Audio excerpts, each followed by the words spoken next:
Indranatha and Mr. Thilina Bandara, who will be sharing their expertise on the requirements and job roles available in the electrical and electronic streams. Thank you, Mr. Indranatha and Mr. Thilina, for accepting our invitation and taking the time out of your busy schedule to join us. And also, it's my great pleasure to welcome the chairman of the IEEE Sri Lanka section, Professor Pradeep Abegunawardana, and all the executive committee members of the IEEE Sri Lanka section. I would also like to welcome the IEEE Young Professional Sri Lanka chairman, Mr. Dhammika Marasinghe, the Student Activities Committee Chairman, Mr. Chamika Subasinghe, as well as the sectional student representative, Mr. Vidura Bandara.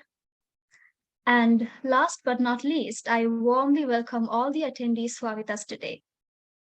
Studpro 5.0, a ways to bring you a whole variety of workshops and other valuable events to prepare you to put your best foot forward in your future interviews. And also a career fair to help you get interviewed by industry giants. Now, before we get started, I would like to express my sincere appreciation to all of you who generously helped us make this event a success. I hope that you will be left with something of value for your journey ahead through this event. So I welcome you all once again to the session and hope that you will have a great time ahead. Thank you. Over to you, Pamudi. Thank you, Ms. Parve. A small reminder to all of you, a slider link will be shared in the chat box. So if you have any questions or any clarifications from our speakers, please drop them in the Slido. So without any further delay, let me introduce the guest speaker for the session on the electrical engineering stream. He is the Chief Electrical Engineer of Distribution Maintenance, Southern Province at Ceylon Electricity Board. He has received the membership in the Institution of Engineers, Sri Lanka, and is also a member of the Building Service Engineers in IESL. Having been the recipient of EESOC Award for the final year best project, he was also the recipient of University Colors in 1996. He was moreover a senior consultant of the Southern Construction, Sripali Construction, and some reputed companies in Sri Lanka. So, I'm extremely honored to welcome Mr. E.K. Indranatha. Warmly welcome and over to you, sir.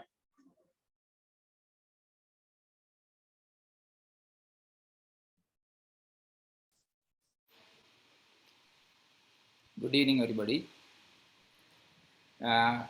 First of all, let me know you can hear me properly.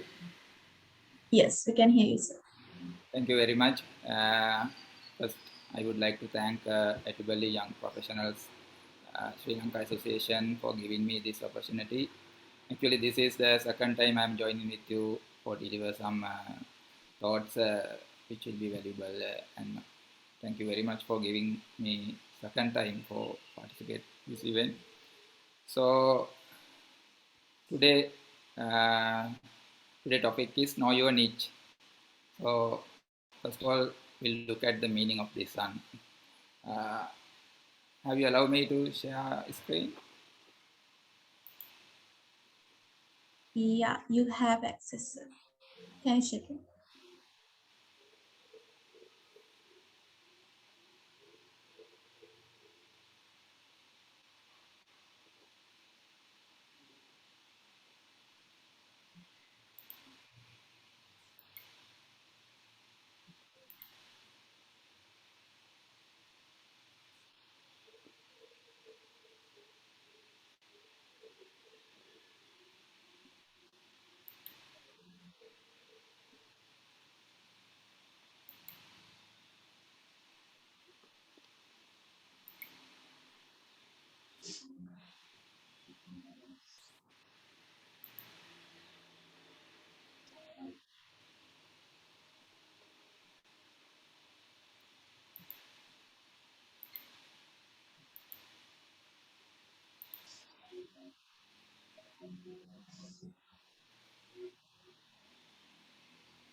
I'm sorry, I'll continue. First of all, I would like to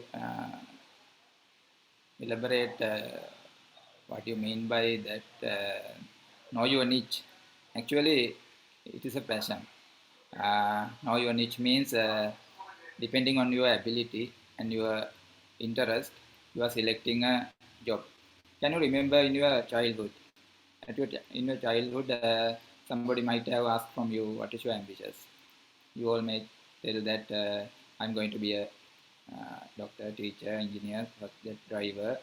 In those days, do you have proper idea how do you track your field, track your path for that particular position, or how to gather that one? But it is just a vision what you have in your thought, in your mind. But later stages, uh, now you have uh, thorough enough to know your field, know your job, know your passion, know your interest, know your ability, everything. So now you should have proper idea, proper understanding what you are capable when you're doing your higher study courses, maybe degree, diploma, or something like that. So you might be have several subjects to follow on. So while you are following those things, you will be having lot of ideas. Sometimes maybe you are talented in some machine subjects, some power system subjects, and IT field and electronics and power electronics, all those things. So that might be a good understanding to footpath to the industry. So in present condition of the country, it is not open what you have. That means there's a big competition to find out job. So you can't find a job easily that you desire. So available opportunities you should understand so that. So that's why I'm going to give you the background of the industries available in Sri Lanka when you are going to touch the first time or later on. First of all, we can see that we have two tracks in the basically. One is government jobs and other is non-government jobs. In a level of professionals like you, there's no difference in government or non-government. You might think that government jobs are very easy and really easily we can do other works, not like private jobs. That is not the case. But in the government also, in our levels of engineer and technical hierarchy, high levels, you have to follow lot of things and you have to sacrifice your personal life on behalf of that government jobs, even in government field. So non-government government is not a desire. Then we'll go in next category, that is academic and industrial. So sometimes you might be think about do researches, do higher studies, and you may be interested in teaching other persons. Then you can go for academic side. In the academic side, you have to follow other higher studies, not only your basic degree. You have to follow other higher studies and researchers, lot of papers. You have to submit all those things, and by those things only you can do a good academic job. So if you try to go to industry, you can study lot of things, and while you are doing industry jobs, you can touch the academic also. That's a good thing. You might have met a lot of visiting lecturers. Those are working in the industry and same time going into the universities and doing your uh, lectures and all those things. So I also have done that one as a CV engineer. I had the chance. I'm joining University of Runa, that is faculty in Hapugala. So I'm doing some lectures there as a visiting lecturer. So it is a very good opportunity for both of us share our knowledge with students and doing those things. So uh, we will look at the other opportunities available to you in industry. That academic, you know that academic level you can follow another MSc, PhD like that and be a good senior lecturer, and you can find out your career path in that field. So I am basically trying here to understand the industry available you to help you to follow your career path as you desire. So can you remember your internship? You have followed your internship, maybe several companies. So as my example, I had a chance to join my internship. That is around 1996, like that. I completed my engineering degree in 1997, before 25 years actually. So at that time, we were selected to CEB. CEB, in plant training, we were appointed as um, appointed to Kalanitis, Colombo City, like that, and we had a chance to go to Lakshapana Power Station. So you might have heard that hydropower station, first hydropower station in Sri Lanka. So in Lakshapana Power Station, we got 2 weeks training. That time, not like in these days, we don't have any transportation facilities and also uh, mobile facilities. So we went there, we got accommodation only, and then we followed that operation and maintenance works in the Lakshapana Power Station. So normally in charge of that power station is the operation engineer. Uh, Operation engineer's uh, duty is to maintain operations in the power station. That means you might have heard about CEB arrangement. I will explain CEB regarding CEB operations and all those things. So there is a national control center in CEB. So as per the requirement of National Control Center CEB, Lakshapana Power Stations gives their production generation, hydro generation as per the requirement. So operation engineer is the responsible person there to give that power as required by the system control center. So in our case, we had the chance to study power station operations, power station maintenance, all those things with the environment. And at that time, we had the idea how if we have a chance to join CEB and again appoint as operation engineer, Lakshapana is our desire. So like that, in my case, you also maybe having some ideas if you join in your internship somewhere in a good company and environment is suitable for you to carry on your career, starting your career. So then you might have your idea how to join that one and proceed with that particular company.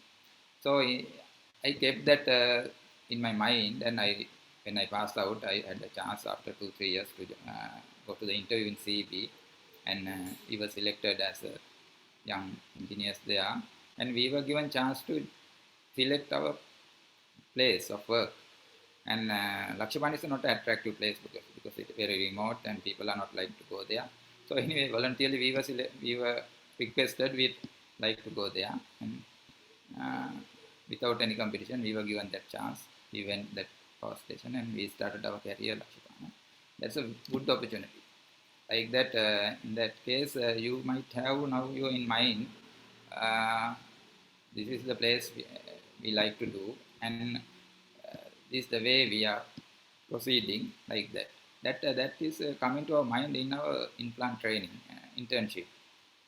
So if you think about the CEB as a CEB is not a direct government organization, but it is board, Ceylon Electricity Board, like CCB, CEB, Petroleum, Ports Authority, and all those government organizations open for electrical engineers, electrical field.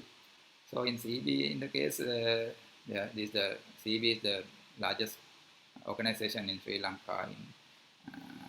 Like that, 20,000, more than 20,000 people are working there. Capital also very huge, and you know that power is the prime requirement in the country, and CBI playing a big role in power sector. So in CB, in the sense, it has normally called generation, transmission, and distribution. Distribution also we have divided into 4 divisions in basically under 4 AGMs. So generation is there are hydropower stations, thermal power stations, coal also thermal, that is Noricciole, and some other renewable power stations like solar, wind power stations like that. Altogether around 4,000 megawatt we can cater altogether, but our requirement is around 2,600 in peak demand. So hydro, thermal, and all those combination of all those things giving that requirement. So all these controlled by, as I said earlier, National Control Center. So National Control Center is the place how to manage demand and supply. They decide how to manage demand and supply. Let's say we are having 2000 megawatt requirement, then they think which plants we can have today and which are more economical, which are more convenient, like that. But our power quality we maintain very good level because we have to supply exactly the demand. Otherwise, there will be a drop like that, frequency drop like that. You might know when you are doing your theory and all those things. So, I want to come to that other scenarios in CB, that distribution, transmission, and generation. As you know, there are three main subdivisions in CB. Transmission is play the major role in the CB because that has the license as a transmission. CB, all the things depends on the transmission.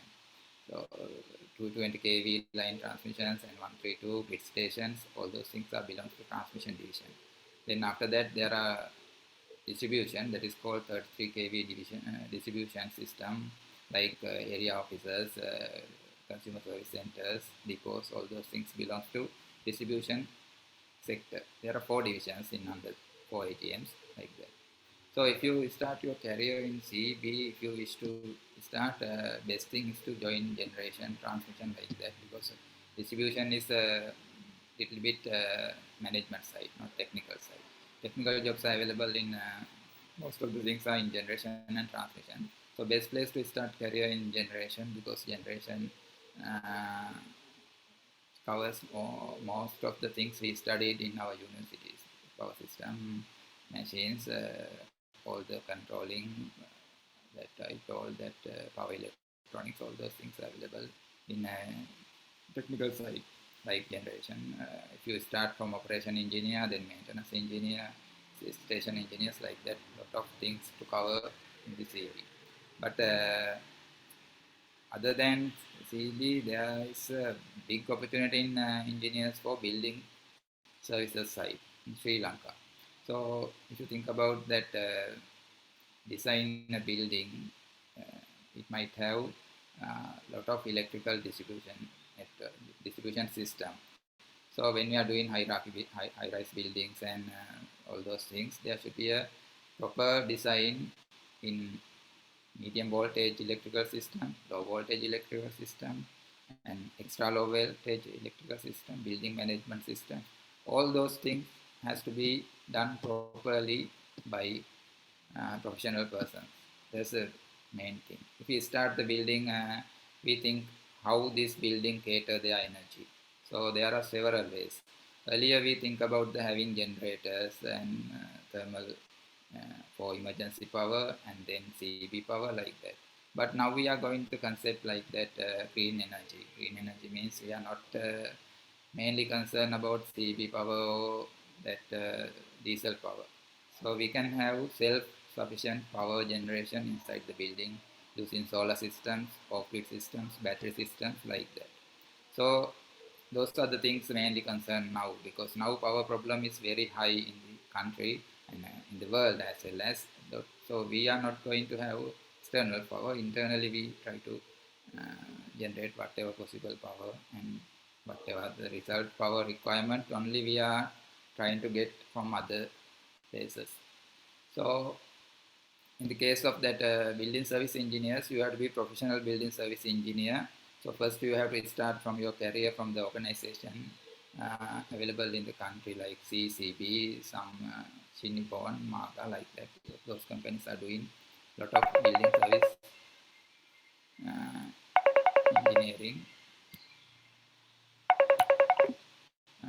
And then you have to have, if you can have that membership of IESL is very good, because then it will chartered engineer means he can decide do lot of things like in building design systems.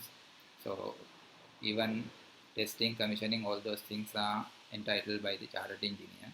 So in next step in the IESL, there are building service engineers directory. So you can join that also in your career steps. So then you are competent building service engineer. You will become that competent building service engineer. You can do even largest building in the Sri Lanka. So that permission is given by the Building Service Engineers Directory Association.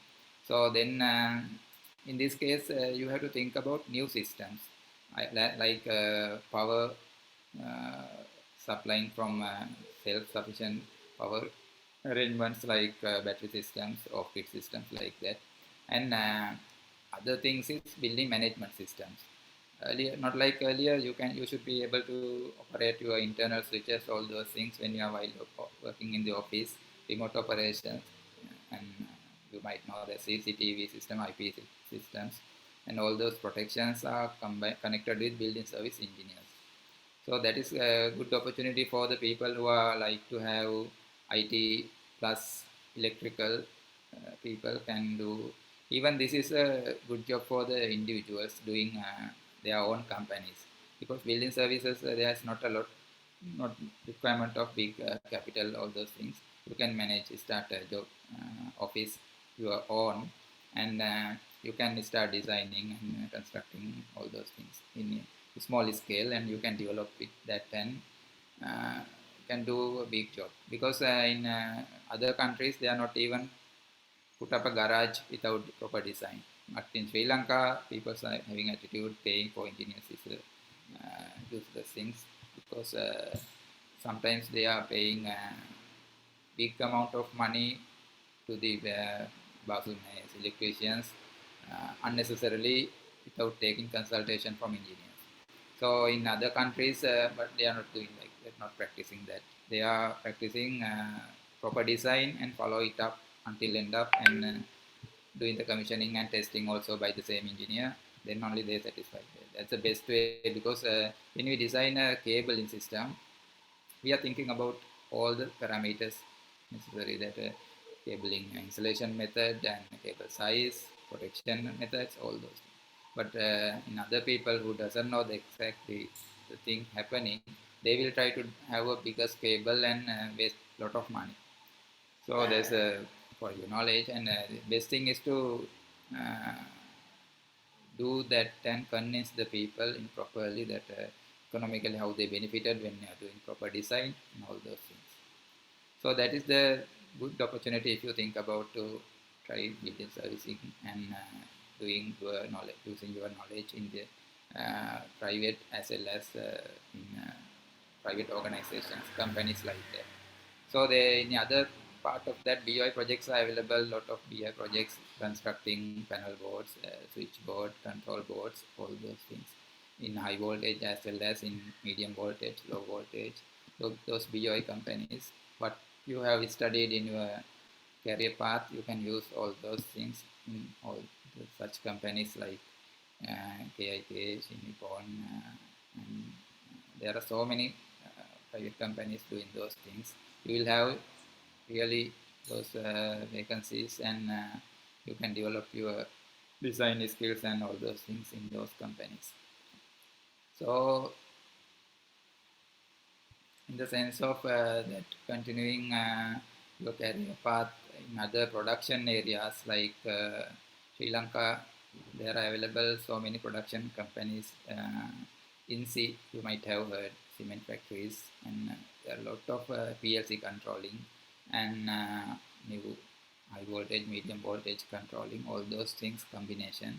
If you are doing maintenance parts of those things, you can gather a lot of ideas and very interesting jobs in Mella factories as well.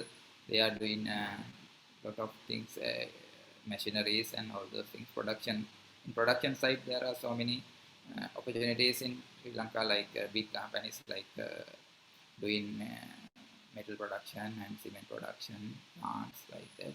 You see that numerous companies are available.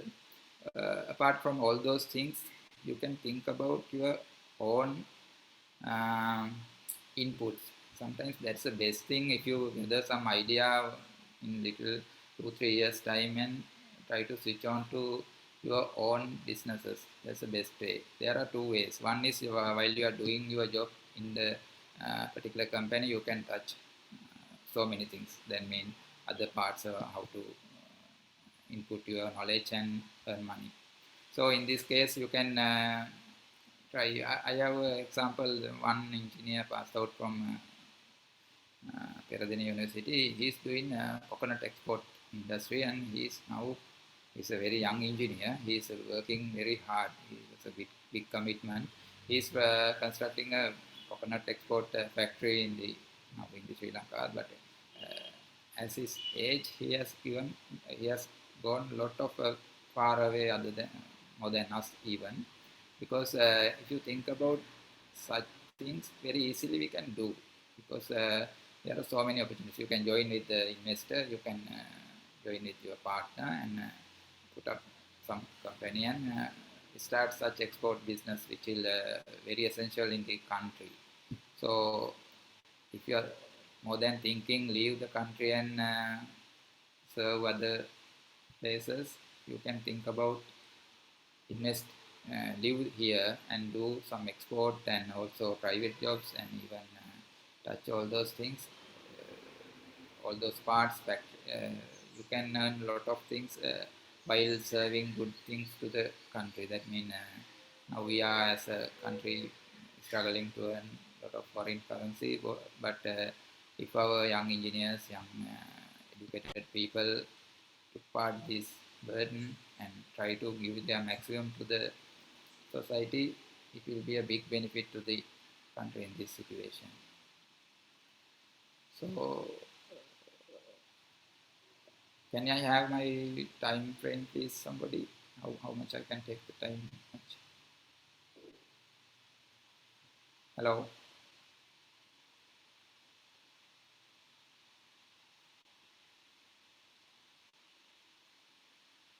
Can you hear me? Yes, sir, we can hear you. How long can I continue? Is there a time limit or?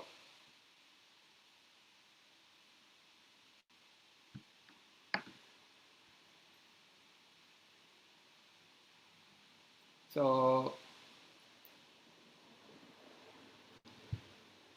right. Sorry, sir. Till 5:40 you can. All right. Thank you. Another few minutes I am available. So the thing is, in private sector and that private sector and government sector difference, you might have understand that in the jobs like in higher level, there is no difference. That both are in equally uh, competitive and equally work, because in our level that we think about that CBC, CB and CPC, SCC like that. All those companies in engineer or some technical field, high level people are working. Even in the private sector also same level, same burden they have. They have to work hard. So first of all, you should not think about that government job are easy and private jobs are very convenient and like very difficult and like that. So you have to keep it in mind. And then if you come into the private sector, so if you are working and grab some knowledge, and then you can have your own career also. Even in government sector, even private sector, you should try to follow the path available in Sri Lanka. You can take the membership in ISL, and then you have to practice like a chartered engineer, and you can do several ways to serve the country and your society in several ways, because people are without knowledge and without any professional qualifications has come to the field and doing lot of damage to the industry, because they are sometimes they interpret as they are engineers and technical people, and they are doing their take part some jobs, and that will be a big disaster. Actually they are harming to the engineering field, because they clients doesn't know that they are not checking that our qualifications and our BSc, all those things. Degrees are not checking by the client, but they think that those are engineers, and this is the best way to consult for our jobs and our projects.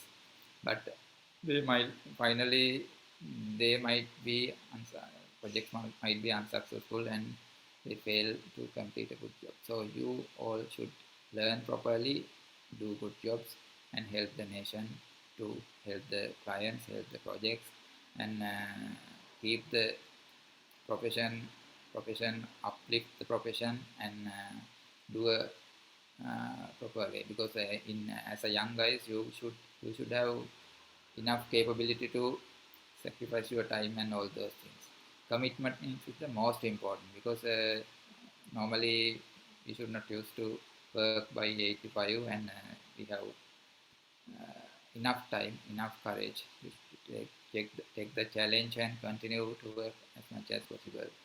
That depends actually in this time, when as a young professionals, if you are working hard in this time, so that will be a really benefit to your future career and all those things. So that's you should take into account. And in the ISL, you have to work under chartered engineer. That depending on some reputed organization, you have to just work 4 years, and that is as a count as a training. Even your implant training and again working experience, all those things has to be uh, forward to the ISL application, and then you have uh, English paper. English is very essential for go through that ISL membership. So you have to finish that on B paper, and then when you go through that B paper, you have that research project. Actually, you have to complete that project, whatever you have selected and you are interested thing, you can complete it and hand over. Then you have a Viva. When you finish all those things, you will become a professional engineer. That ISL membership is a very important thing to uh, continue your career. So if you try to do a management side job, normally in Sri Lanka, in earlier stages, you have technical jobs. In 5 6 years, you can practice your technicals. When you are going uh, 1 or 2 steps in your organizations, you become a manager. But you need that basic knowledge of technical and engineering, all those things to manage your down people, subordinates. And then if you have some management, because engineers are a little bit lack of management practices, management understanding. So if you can add something in your management career, like MBA or some diploma at least, then it will be really helpful to continue as a manager, because that will be necessary uh, after 5 10 years times your work. So anyway, everything ultimately you need to be a real leader. That means after CEO like that company, head of the company, or if you are managing your own company, so everything will necessary what you have gathered. So that's why you need to work hard at your primitive stages in your first 2 3 years. If you work very hardly and committed to your job, and you show your colors, then you can go ahead. And also, if you start your own company, if you work hard and satisfied all the customers, clients, whoever you meet, then you can go through and complete good session, and then you can step up to the as a good professional guy, professional person to the industry. So uh, that's the wish, because if you retain in here, if you retain in Sri Lanka, you have studied in Sri Lanka, you have used public money in Sri Lanka for your basic education at least, then you might have spent some money for your higher education. But even that you have to serve to the nation, and I request you all to do something here and try to work for the society at least several years. Then you can build up your career as well as uh, society of the our other people, and it will be really help for working using your knowledge, what you have taken in your undergraduate time and all those things, and even in plant training, what you have taken to your knowledge. Please practice them and always communicate with the senior engineers. Even we can talk to ourselves also. There are so many people are waiting to help all young guys, and take that advantage and be a good professional, technical, competent person. That's all. Thank you very much.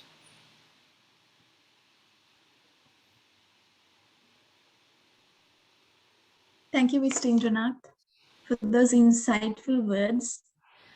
A warm request to you, sir. Do remain the session to the end because we have the Q&A round coming up. At what time? Nearly 6. Nearly 6. All right. Okay. All right. Thank you, sir.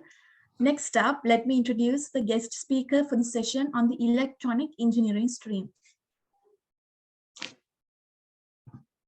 He is a senior consultant at Zone 24/7, a product owner, a certified trainer, and a visiting lecturer. He's an individual skilled in solution architecture, product management, while being a life coach, career coach, and trainer. So I'm extremely honored to welcome Mr. Thilina Bandara. Warmly welcome, and over to you, sir. The pleasure is mine, and thank you very much for the opportunity. Let's quickly get into the real crux of the matter, ladies and gentlemen. Thank you very much for being here in this evening. I'm 100% honored to be in this audience, as well as I'm absolutely great to see young minds working like this to put a vision for your own life, for what's going to happen after the college. Thinking this straight on this subject is absolutely fantastic. So let's see what we can do if you are following something related to electronics field. Now, it doesn't mean that you have to do hardcore electronics. Some disciplines, as you can imagine, are now interrelated. You may come from another discipline, but you can still work on electronics related field. So this is not just only for people who are following electronic related discipline, but it's everything now interrelated. The world is now moving fast, absolutely fast, and you can imagine the things are really happening these days. For example, let me give a quick example. While the current recession of the world has challenged most of the industries, one industry that was not challenged a lot was IT industry. Even within the IT industry, this top field that we are going to talk was not challenged that much. In fact, they were appreciated more. If you have talked to some of the people from the industry, you may have seen words like salary pegging, currency pegging, they get more salary and things are happening. So even during a recession, one field that got a lot of attention was this field. So if you are having second thoughts whether you should join this industry or not, I would say join the industry, because this is one of the best times that has opened many doors for people like you. I typically call you young engineering blood. So thank you very much, young engineering blood, for being in this session. And make sure you ask any question in the chat box or in the Slido app. Let's have a little chat. So the next 20 minutes, I'm going to basically catch you up and explain. Let's have a little quick discussion just to understand what you can do if you're following the electronics industry. Now, I hope my screen is visible. You can hear me. Everything's good. Just can you put a chat and say yes if everything is good? If you can see my screen, just put a chat and say yes. If you are ready to start this, just put a chat and say yes. Let's see how everything's going. Are we all good? Are we all good? Put a chat and say yes if you are ready to this. Come on. All right. Thank you. Fantastic. All right. Now let me give you a quick example. Let's take a quick example, something like this. Let's say, all right, got a little problem here. Let's say let's say we need to build a very quick product. Let's say a mouse. Let's say you need to design a product like a mouse, which is typically connected to a computer, and you want to build this from scratch. And let's see the life, kind of the lifetime of this application. So first thing first is you should first get into the phase of designing the mouse. So I'll call it here. I'll call it, that's the phase where you will design the mouse. Let's get through this. All right. I hope I can still see my screen. So here we have our mouse. Let me call it mouse. Oops. So this is our hardware, which is the mouse. It's typically our hardware mouse. Okay, it's our typical hardware mouse. And then when you design the mouse, you obviously know that you have to connect this with a operating system. So here's our operating system.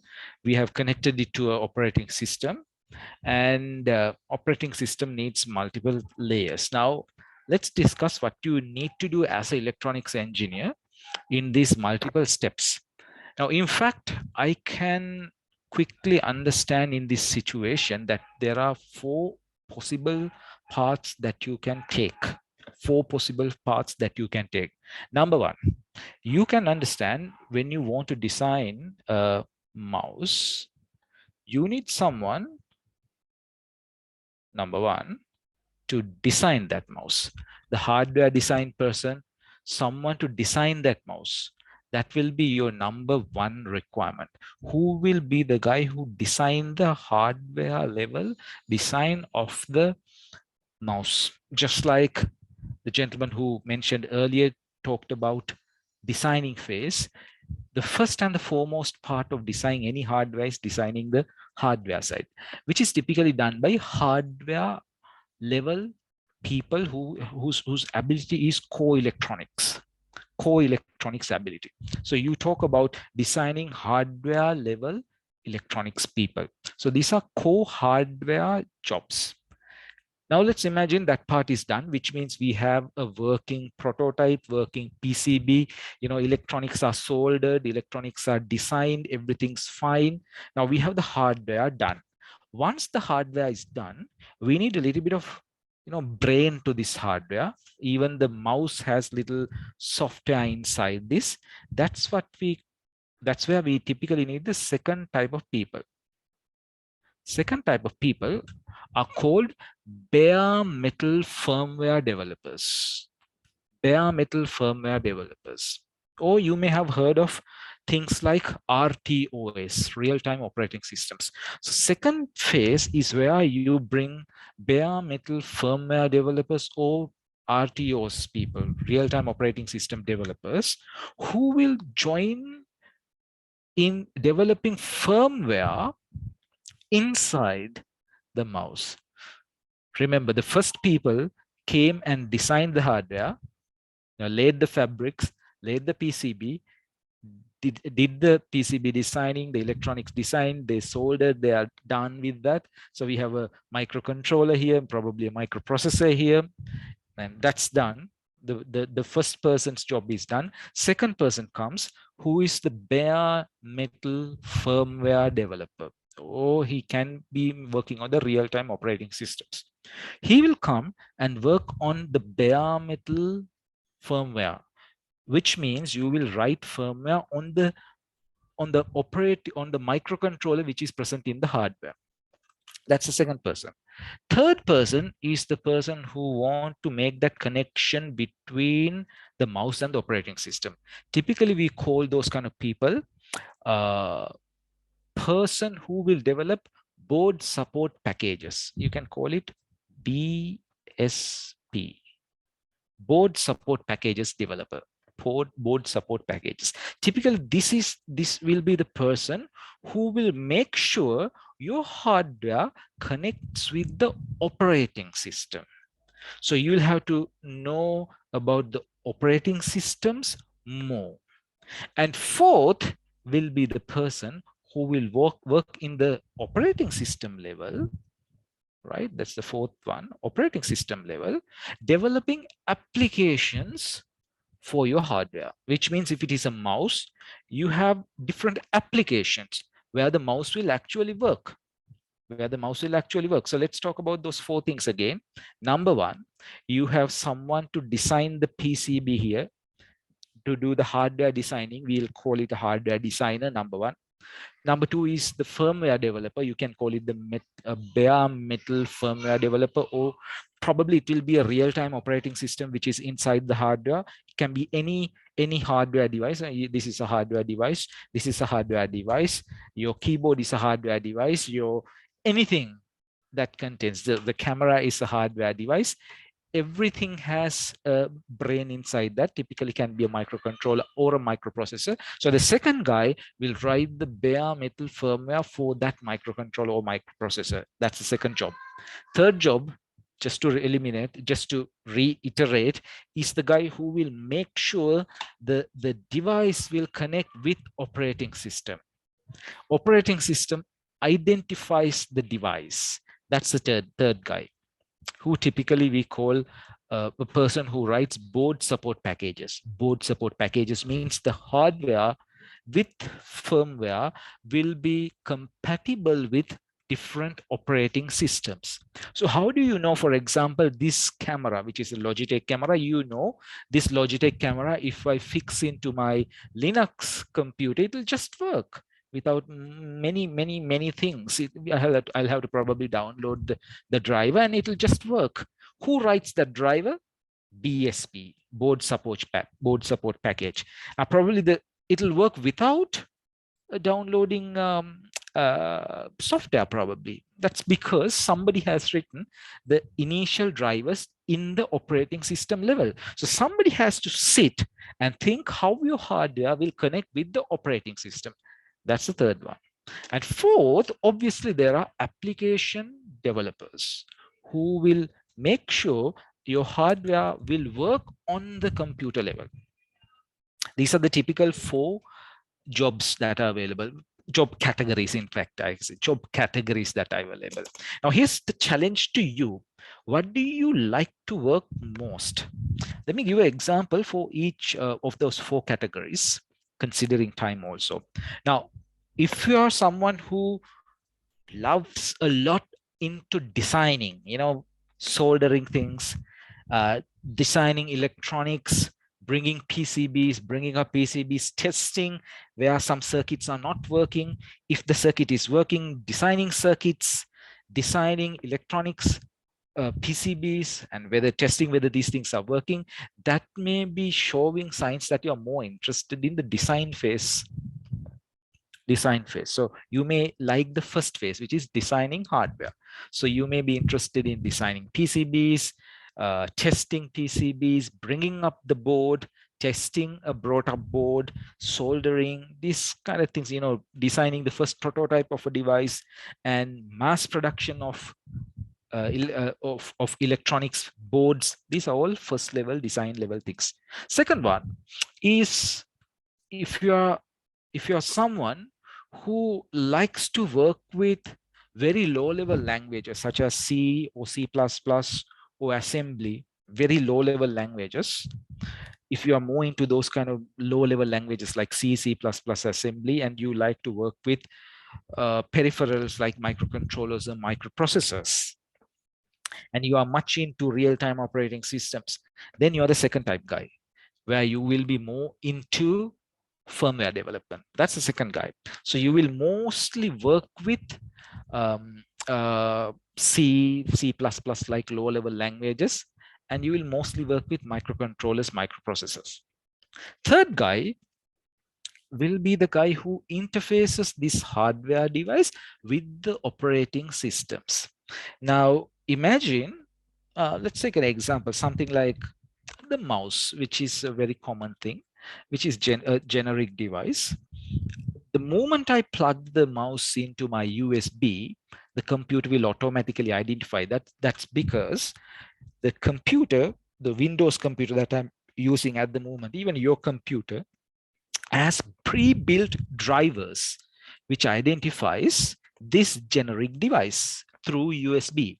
So somebody has to write that driver for Windows and say, look, if there is a USB connected device like this, it is a mouse. Somebody has to teach that to the operating system through a driver, a Windows driver. It can be a Linux driver. It can be porting one driver to another driver. For example, typically, this is what happens when you design a hardware system. First, you have to write the driver for one particular operating system. Let's say most of the things start with Linux. So you have to design the Linux driver for the Linux operating system, then probably port that to another operating system. You'll have to, your clients will ask, okay, I need this mouse to work on Apple. All right, then this should, the drivers should be written or ported to the Apple's operating system, Mac operating system, or somebody will come say, I want this mouse working with a mobile phone. How can you make your mouse work with a mobile phone? Well, that's interesting. That's where the third person comes. So you have to think how this phone will be identified by the operating system on your phone. Now, this is an Apple phone. So Apple phone has a certain operating system. The operating system should understand that a mouse is connected to the phone. Now, it's a kind of a not so common example, but that's doable if you're interested in that sort of thing. So if you're interested in that, typically you will work still with, a bit low level, I would say a middle level type of languages like C++, or sometimes it'll go into C# if it is Windows, or I might say Java, but not that much. But you will mostly work with the C++ layer, trying to integrate hardware with the operating system. And finally, you have, if you are someone who like to work with high-level languages like Java, C#, front-end applications, web applications, mobile application developments, that's showing that you want to work at the application, which is the fourth level job. So I talked about four categories of job. Now, all those four categories of jobs are there in Sri Lankan market. That's the best thing.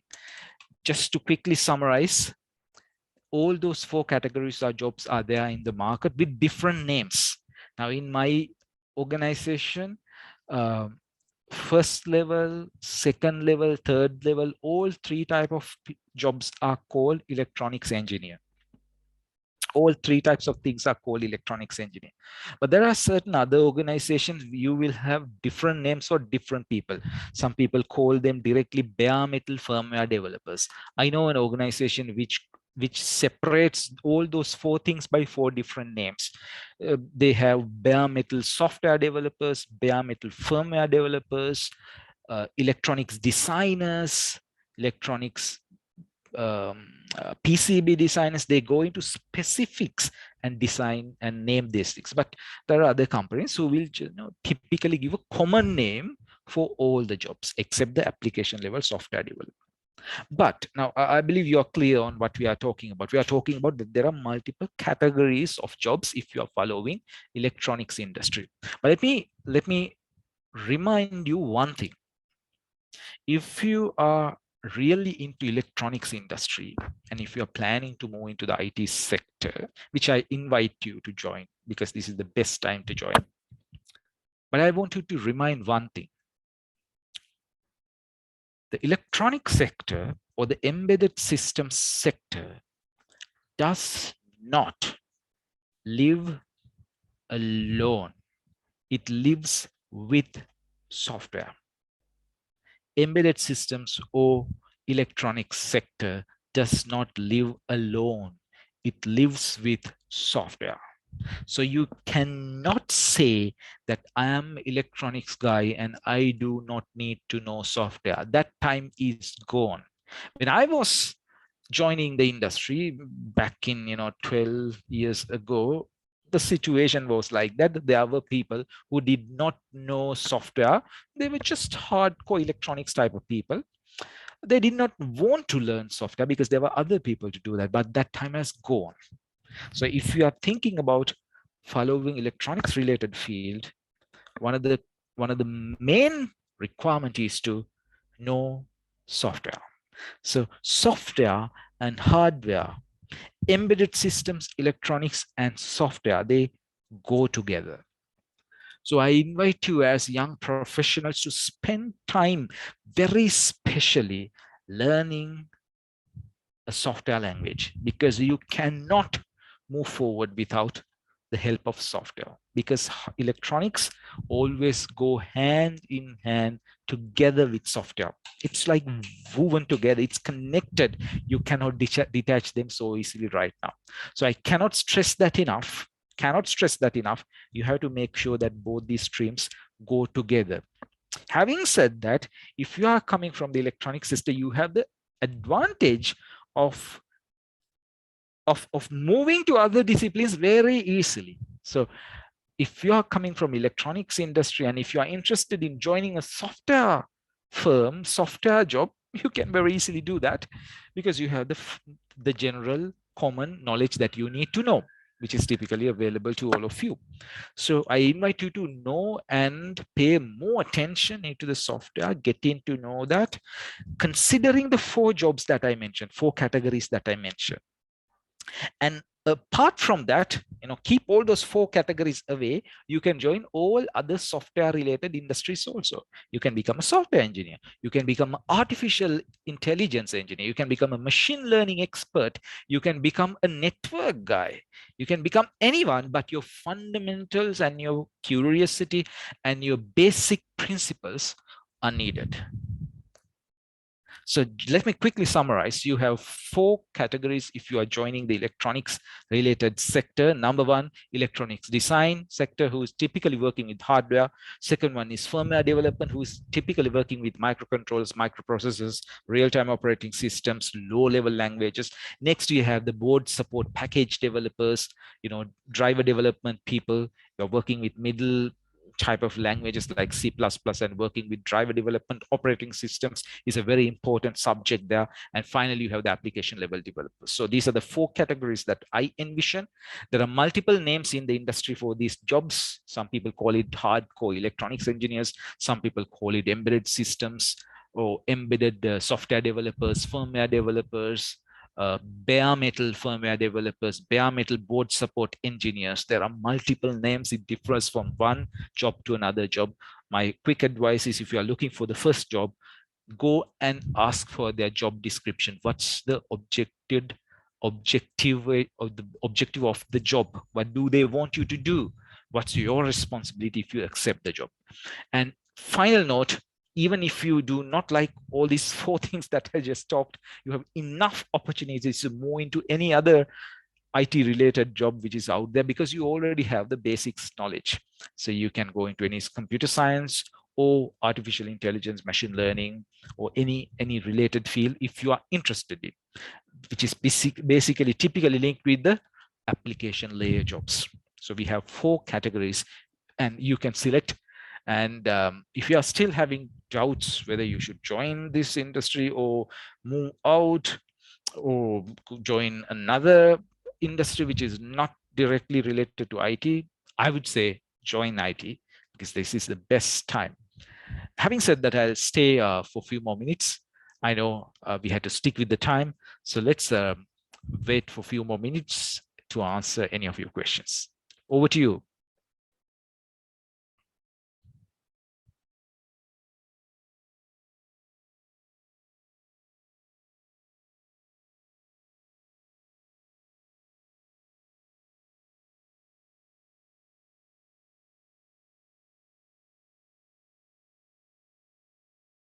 I hope there's someone.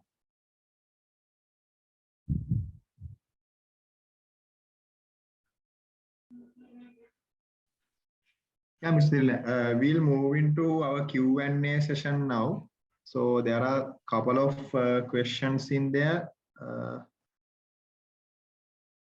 So yeah.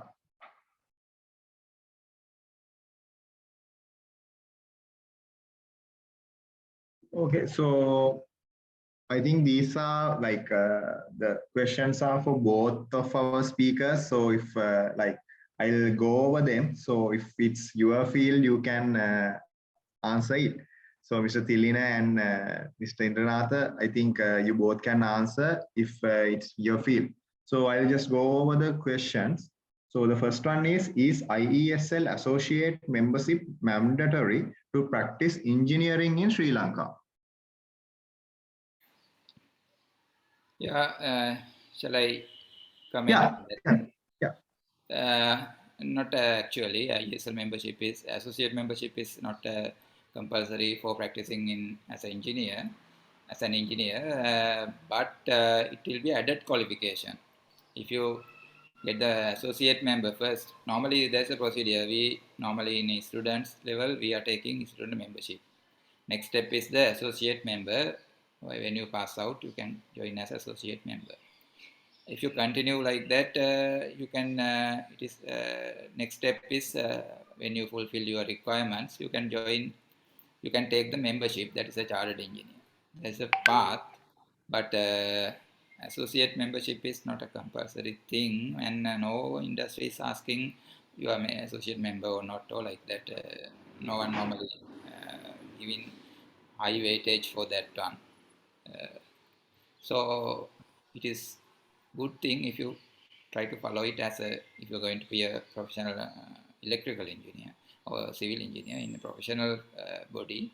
So better to join that ISL and continue your studies, and there are papers. You can join papers. You can do sessions there and join sessions, because in ISL there is if you are going interesting for the building service engineers, there are some courses, short courses, long courses. If you follow those things, you can thorough your knowledge, and it is easy to carry on your jobs. So best thing is to join with the ISL, and it is not a compulsory. Finally, it is your addition to your career. That's all. Thank you. Thank you very much. So the next one is, what is good to study after engineering degree, MSc or MBA?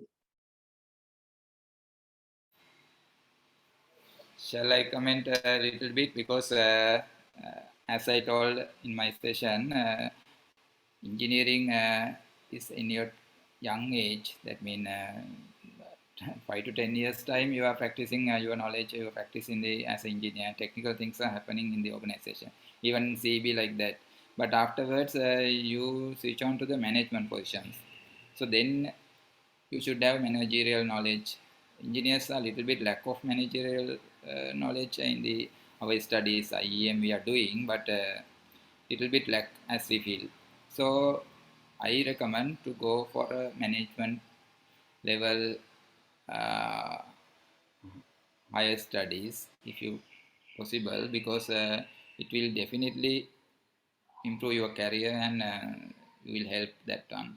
I also have done MBA in Colombo University, so that is a addition to my knowledge, and it is easy to manage, and it's a good thing, because in engineering level we are not getting any managerial knowledge enough for the doing the management job. So that's in Sri Lankan organizations, most of them are like that. In young age, we are doing technical and engineering parts. Little bit with getting some experience, we are uh, rising our hierarchy, and we are getting managerial jobs. That's the nature. So if we are practicing here, that's good thing having management additional high studies for the career, even in bank sector, even in the organizations like CEB and all those things. It will be really helpful. Let me quickly add something there. This question is typically asked by a lot of students whether to follow MSc or MBA, and I typically ask them why do you want to do after learn after your degree. There should be a purpose. And I personally see MBA as quite a different thing, because learning your management related studies from an MBA program is just 50% of an MBA. The rest of the 50% is about the context that you make from MBA. Because think about this, you are doing an MBA, and the people who is working with you, who is learning with you, are typically people who are not from your own industry. They will be people from different other industries. But if you follow a MSc, you will work with typically like-minded people. So get this straight. If you are following MSc, you are working with like-minded people. If you are electronics, you will work with electronics people. If you are software, you will work with software people. But the moment you do an MBA, you are working with other people. So I remember I was doing my MBA, and I had to work with 60 years banking people. You know, they are pretty old banking people. They were administrative people. They were teachers. They were entrepreneurs. So all my ideas were challenged by other people. The moment you start doing an MBA, you have to be ready to work with other people. I think, this is my personal view, starting an MBA should happen at least after you get experience in your own industry for, personally, I believe about 5 more years, because MBA is not about learning. MBA is all about connecting with people. So after the MBA, you will have a huge contact list from other industries. And when you are typically young, and if you start to do an MBA, you know, there are many institutes who boast about giving you 1-year MBAs, you know, cheap MBAs, but it doesn't serve the purpose.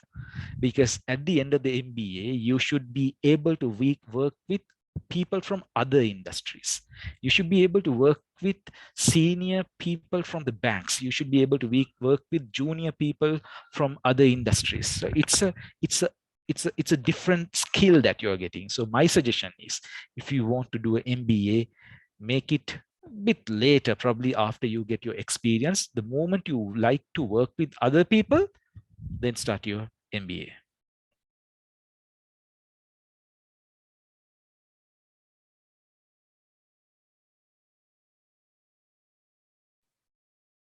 Thank you both for your valuable insight. So let me go to the next question.